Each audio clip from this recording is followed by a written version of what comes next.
Comment lutter contre les souris dans des maisons, dans des placards, dans des boutiques, dans des bureaux et même dans des jardins? Bonjour et bienvenue sur cette chaîne. Aujourd'hui, nous allons partager avec vous un secret magique, un secret de grand-mère qui vous permettra désormais d'éradiquer de façon définitive et surtout naturelle, sans toutefois faire usage des produits chimiques pouvant nuire à votre santé, les souris de la maison, des placards, des bureaux et même des jardins. C'est une recette qui a été revendiquée plus de 75 fois lorsque nous avons publié la recette sur l'éradication des cafards et même sur la lutte contre les moustiques. Et donc, nous sommes allés auprès des grands-mères et la recette que nous allons partager avec vous nous a été donnée. Donc, voici les teneurs.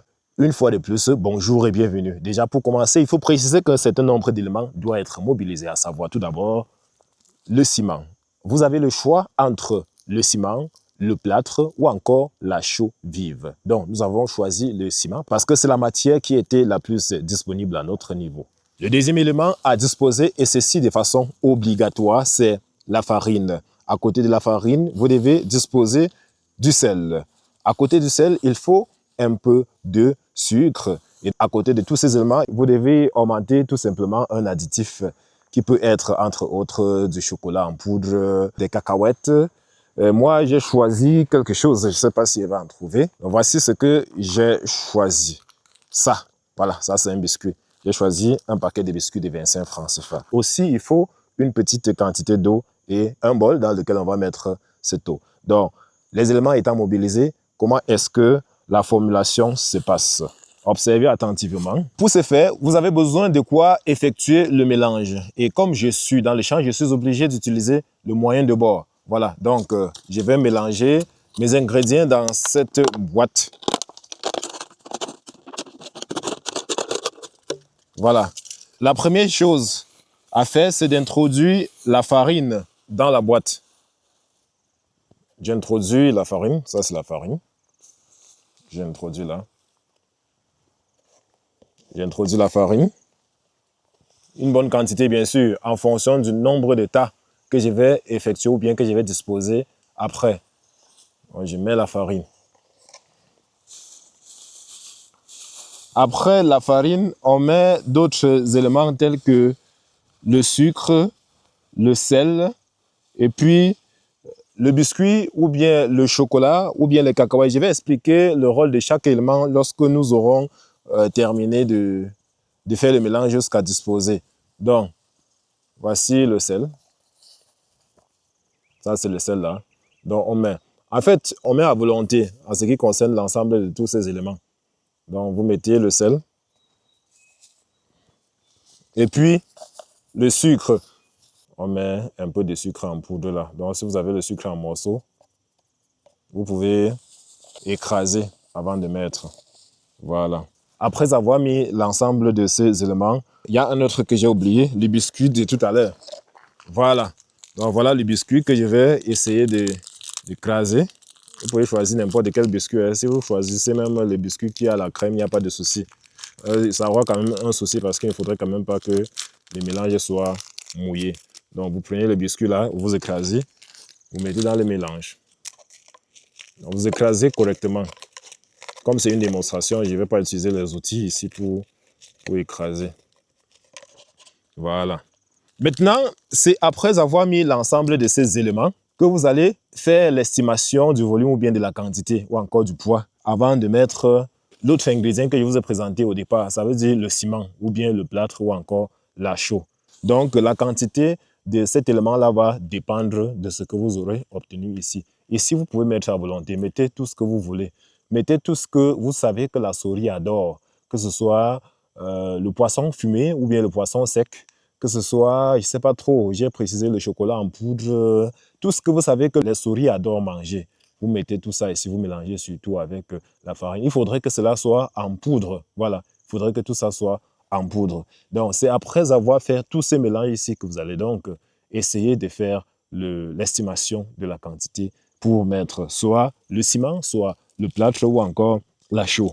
Donc, à préciser que sur 100% de solution, il faut mettre minimum 60% de ces mélanges d'appât, parce que ça, c'est l'appât, et nous allons mettre 40% de ciment ou bien de chaux ou encore de plâtre. Donc, 60% ici et 40% de l'autre côté. C'est pourquoi il faut d'abord, au préalable, mesurer ou bien composer l'ensemble de ces ingrédients jusqu'à voir ce que ça a donné comme poids avant de mettre l'autre élément. Donc, ça, c'est le ciment que je vais mettre. Ça, c'est le ciment que je mets là.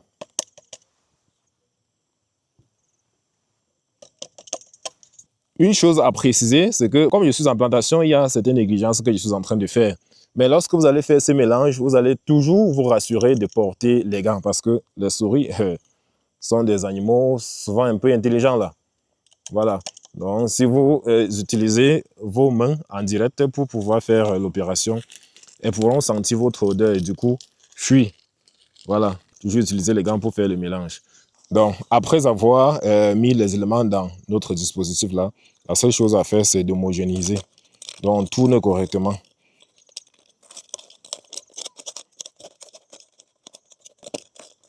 On va tout simplement tourner correctement et bien. Voilà. Donc, notre mélange est là, déjà prêt pour pouvoir mettre à la disposition de nos souris. Donc, une fois que votre mélange est prêt, ce que vous allez faire, donc, c'est quoi? C'est de choisir les couloirs ou bien les angles de la maison ou bien du champ ou encore du jardin ou du magasin que vous savez que les souris ont l'habitude de visiter. Et puis, vous disposez juste une petite feuille au sol, ça peut être un morceau de carton, ça peut être même un petit bol, ça peut être un petit papier. Vous disposez tout simplement au sol et puis vous y mettez en petite quantité. Donc vous disposez un peu de partout dans la maison et puis vous mettez ce mélange dessus en petite quantité. Donc je précise que vous pouvez mettre autant d'éléments que vous voulez, que vous savez que ça peut attirer les souris, à savoir la levure, surtout la levure boulangère et même le sucre vanillé parce que ça sent aussi très bien et parfois, ça attire beaucoup de souris. Lorsqu'on dispose ça dans les boutiques, parfois, on vient trouver ça toujours percé un peu de partout là. Donc, vous pouvez aussi mettre ces différents ingrédients-là. Ça permet à ce que, même si la souris est cachée n'importe où, qu'elle vienne manger cela. Une fois donc que vous avez disposé cela dans les différents coins de la maison, ce n'est pas tout. Il faut maintenant l'élément majeur qui va terminer le travail, à savoir l'eau. Voilà. Donc, quand vous avez disposé là, il faut tout simplement chercher un bol. Et puis, vous mettez une quantité d'eau à l'intérieur et puis vous disposez non loin de vos appâts. Pourquoi est-ce qu'on doit mettre de l'eau? Tout simplement parce que lorsque la souris va venir, déjà, elle sera attirée par l'ensemble des ingrédients que vous venez de mettre, à savoir la farine, le sucre, le sel et bien d'autres. Donc, il sera attiré par ces éléments-là. Il va donc consommer. Lorsqu'il va consommer, le sel qui est dedans va déclencher en lui une soif sauvage. Une fois qu'elle va manger, la soif va se déclencher. Elle sera donc obligée de se diriger vers une source d'eau. Et comme vous aviez gardé l'eau juste à côté là, elle va pas aller loin. Elle va donc prendre cette eau-là.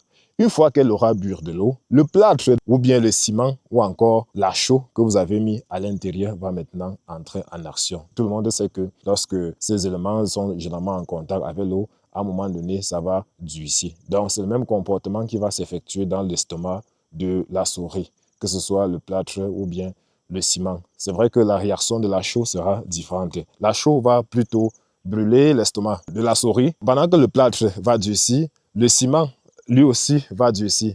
Maintenant, si vous avez plutôt utilisé la chaux vive, ça va plutôt brûler l'estomac de votre souris. Et puis, elle va partir, si elle réussit même à partir, elle ne va plus jamais revenir parce qu'elle va partir là et puis périr là où elle serait partie.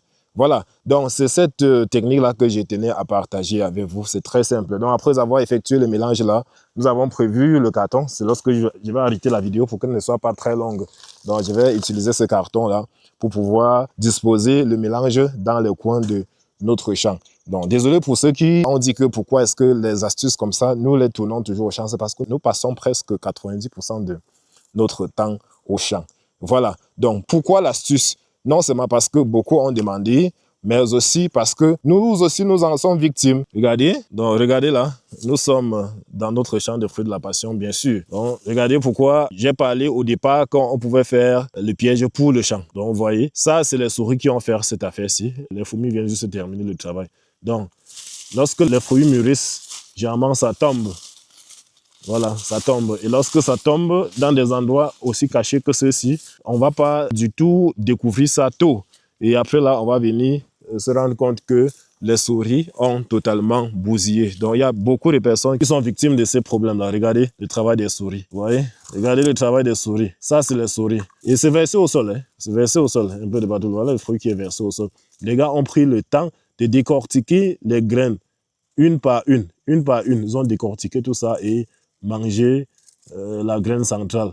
Et c'est comme ça qu'elles font lorsque nous mettons nos semences en germoire. Depuis un certain temps, lorsqu'on met les semences en germoire, on vient se rendre compte que les semences n'ont pas germé. Et puis, c'est les coques qui y sont. Voilà, au départ, on n'avait pas compris. Et c'est plus tard qu'on a découvert une souris. Là-dessus, vous voyez, on a tellement de problèmes de souris ici. Donc, d'où la nécessité aussi de cette technique ici, dans notre champ. Voilà. Donc, regardez là. Vous voyez, ça, c'est le fruit de la passion qui était prêt à être consommé. Voilà comment la souris a fait son travail dessus. Donc, c'est une technique, je vous garantis que ça marche à 100%. Vous pouvez essayer ça avec vous. Et pour ceux qui sont intéressés par ces projets magiques, le fruit de la passion, on ramasse celui-ci. La souris n'a pas encore mangé, heureusement. Donc, pour ceux qui sont intéressés par le fruit de la passion, n'hésitez pas à prendre part à la prochaine campagne de formation sur la culture du fruit de la passion que nous avons organisée. Elle aura lieu le 20 février prochain en ligne à partir de 20 h. Donc, contactez le numéro pour les inscriptions et on se prend pour la prochaine capsule. Pour ceux qui n'ont pas regardé la vidéo sur comment traquer les moustiques, les mouches avec un mélange d'eau, de sucre et de levure, vous pouvez aller regarder cette vidéo. Nous allons mettre le lien en commentaire. Il y a aussi une vidéo sur comment utiliser la fougère pour traquer les cafards à la maison. Voilà. Comment lutter contre les moustiques, les mouches, les moucherons, les drosophiles dans la maison, dans les bureaux et même dans les champs. Bonjour et bienvenue une fois de plus sur cette chaîne pour cette autre astuce. Ici, c'est Investir en Afrique.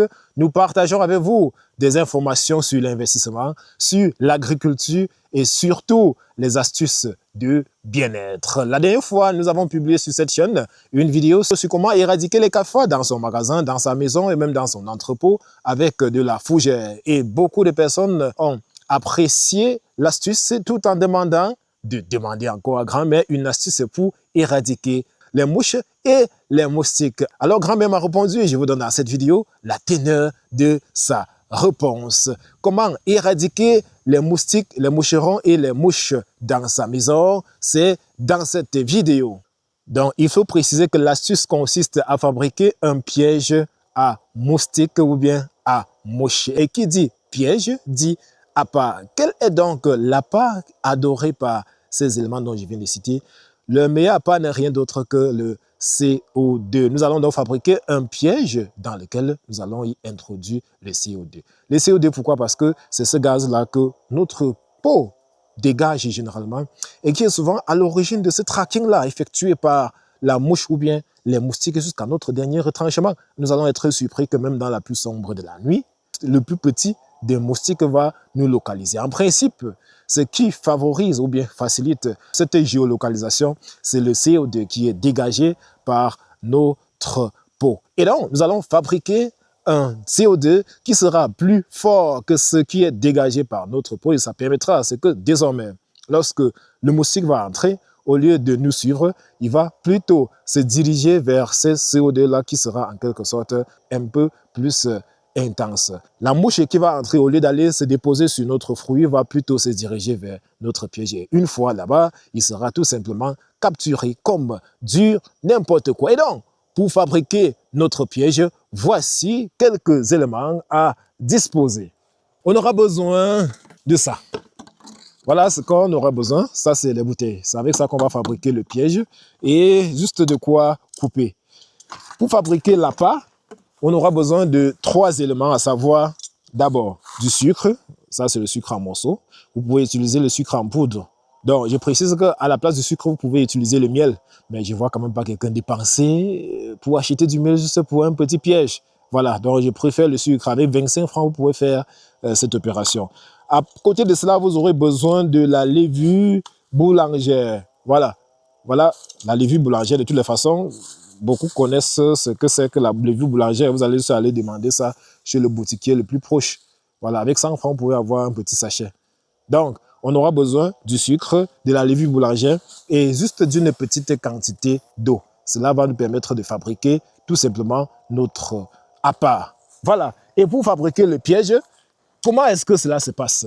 Très simplement. Observez attentivement comment fabriquer notre piège. Donc, c'est simple. Nous allons juste porter notre bouteille là. Nous allons diviser la bouteille en deux. Donc, vous voyez pourquoi, regardez là.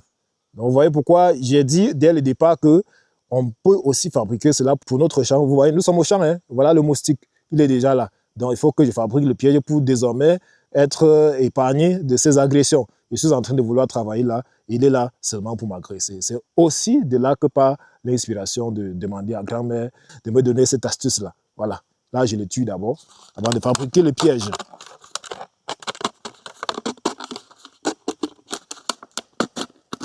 Donc, c'est simple.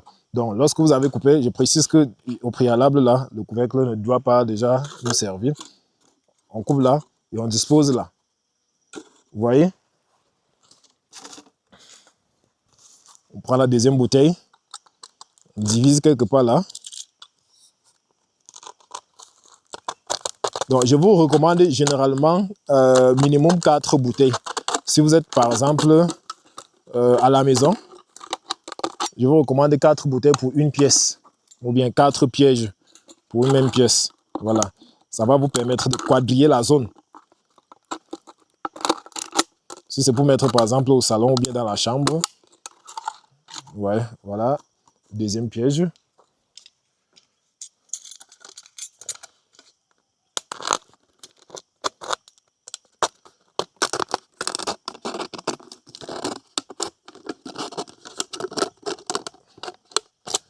Et le troisième piège fabriqué. Donc, après avoir fabriqué nos différents pièges, regardez comment le piège se présente. Donc, j'ai dit qu'on aura besoin du piège là, c'est-à-dire une bouteille. On aura besoin de la levure et on aura besoin d'une petite quantité d'eau. Le processus consiste à faire quoi? Vous allez tout simplement porter votre piège là. Donc, voilà le piège. Vous allez y mettre quelques morceaux de sucre. Donc là, je vais mettre 3. Vous pouvez mettre plus hein, pour que la dose soit vraiment prononcée. Vous pouvez mettre plus. Je mets ces 3 morceaux. On va quand même pas trop le faire tendu bien. Voilà. Donc, après avoir mis là, vous prenez juste quelques grammes, hein, environ 10 grammes.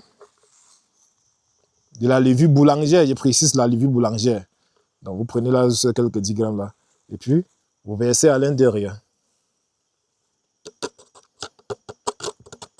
Voilà. Donc, vous versez à l'intérieur. Et après avoir versé, vous prenez juste l'eau là. Et puis, vous mettez à l'intérieur. Vous mettez juste une petite quantité là. Voilà.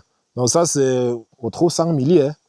Voilà. Vous mettez au trop 100 ml. Et vous essayez un peu de remuer dans le but de dissoudre le sucre, y compris les levures.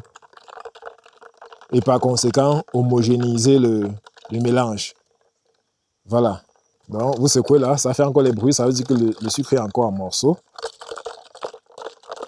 Donc, vous secouez et vous disposez, regardez, vous disposez le piège de cette façon. Voilà. Donc, vous faites pareil pour les autres. On met 3 morceaux de sucre. On met 10 grammes de levure. Levure boulangère, bien sûr. Voilà. Donc, je ne vais pas préciser une marque. À vous de choisir la marque que vous voulez. Donc, j'ai retiré ça du paquet pour ne pas faire la publicité. Voilà. Et vous mettez de l'eau.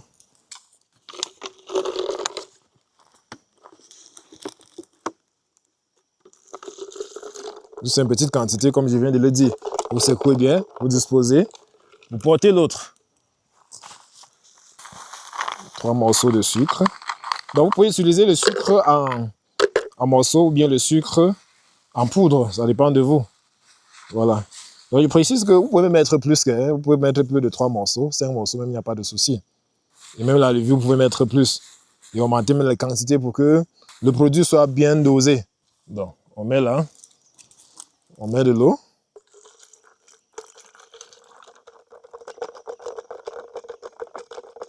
On met de l'eau.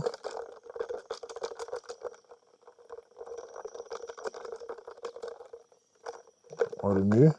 Et puis, on dispose. Voilà. Donc, les pièges étant fabriqués, voici comment vous devez les disposer.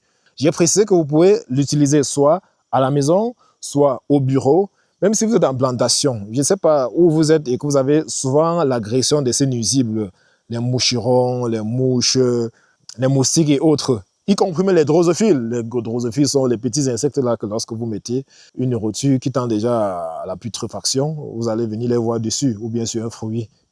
Quelques 5 minutes après, vous allez les voir s'envoler autour du fruit et consort là. Donc, ce piège traque tous ces éléments. Parce qu'il y a parfois même, on constate la présence de ces éléments à la maison sans même savoir ce qu'ils sont en train de chercher.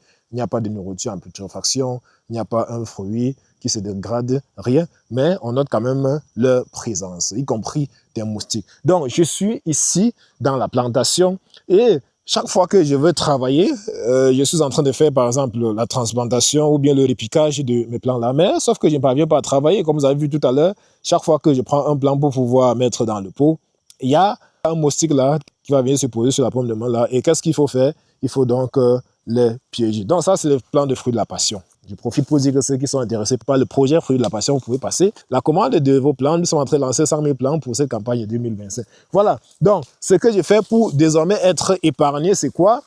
Voilà mes différents pièges qui sont là, présents. Je porte tout simplement chacun là. Je viens le disposer. Ça, c'est l'angle. Je viens là, je mets là. Je porte le deuxième. Je viens là. Ça, c'est un deuxième angle de mon espace de travail. Ça, c'est un deuxième angle de mon espace de travail. Je mets aussi là. Je porte le troisième que je mets. Voilà, troisième angle. Je porte le quatrième. Et je mets là. Voilà, quatrième angle. Donc, voilà les pièges qui sont en quelque sorte disposés là. Voilà le premier, au premier angle. Deuxième angle. On continue là. Troisième angle. Voilà. Quatrième angle. Et voilà. Et c'est comme ça que vous devez disposer si vous êtes par exemple à la maison. Donc, quel est le processus? Puisque les drosophiles, les mouches ou bien les insectes sont beaucoup plus attirés par le gaz carbonique, dans ces éléments, c'est-à-dire dans ces pièges-là, il y a un processus de fermentation qui va se déclencher d'un moment à l'autre. Donc, si on attend un peu là, à un moment donné, on va se rendre compte que ça va en quelque sorte devenir mousseux. Ça sera donc comme ça la fermentation qui aura déclenché. La fermentation va se passer comment? Les levures qu'on vient d'introduire là vont consommer des sucres qu'on vient de mettre, effectivement, et puis produire des éléments, à savoir le gaz carbonique et l'alcool. Donc, lesquels éléments vont en quelque sorte se propager sous forme de gaz et autres. Et puis, ça va attirer ces différents nuisibles. Ça veut dire les mouches, les moucherons, les drosophiles, les moustiques et bien d'autres. Et donc, comme ça va les attirer, ils vont arriver là et chercher à atteindre l'épicentre. Donc, chercher donc à traverser par ce trou que vous voyez. Et une fois donc qu'ils vont atteindre le trou, ils vont tomber à l'intérieur, ils vont tomber justement au niveau de l'épicentre. Il n'y aura plus moyen de faire chemin retour. Et c'est donc comme ça qu'il va se noyer dans le mélange. Voilà. Ça sera donc pareil pour tous les autres. Si on patiente là quelques temps après, on va se rendre compte qu'il y a en quelque sorte, je ne sais pas si vous allez voir, vous allez constater là qu'il y a un semblant de bulle qui se forme déjà. Bon, avec la mise au point, est-ce que ça peut être visible? Donc, il y a un semblant de bulle déjà en train de se former là. Ces bulles sont en quelque sorte ce gaz carbonique qui est déjà en train d'être formé. Je vous ai dit, c'est le résultat de la consommation des sucres par des levures. Donc, vous pouvez utiliser cette technique un peu de partout où vous êtes attaqué. Donc, essayez et venez nous rendre compte que vous soyez à la maison, même si vous êtes en boutique. Voilà, même si vous avez un magasin où il y a les moustiques ou bien les mouches là qui vous dérangent, vous avez un restaurant, surtout pour ceux qui ont des restaurants et consorts. Voilà, vous pouvez utiliser cette technique qui va très bien marcher là-bas. Bon, c'est quand même vrai que si quelqu'un entre chez vous et voit dans les quatre coins de la maison des pots renversés, disposés là, il va avoir une mauvaise interprétation dès le départ. Voilà, sans toutefois comprendre ce qui se passe. Mais il n'y a pas de souci. Voilà.